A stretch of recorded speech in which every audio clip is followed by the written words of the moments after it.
Gift দিচ্ছে, তোমাকে gift দেয়নি কারণ তুমি মায়ের কথা শোনো না। কথা শুনবে? কি গিফট চাই সান্দার থেকে?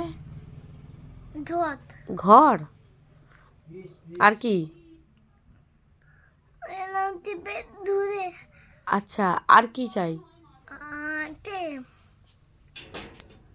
আমার পায়খানা খারাপ হয়ে গেছে, তোর মনে এই হয়ে স্পাইডারম্যান হ্যাঁ খারাপ হয়েছে। স্কুলে ভর্তি হয়েছে তো?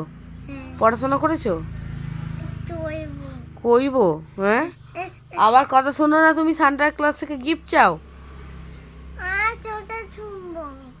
বাইরে চলে যাও, রাস্তায় উঠে যাও।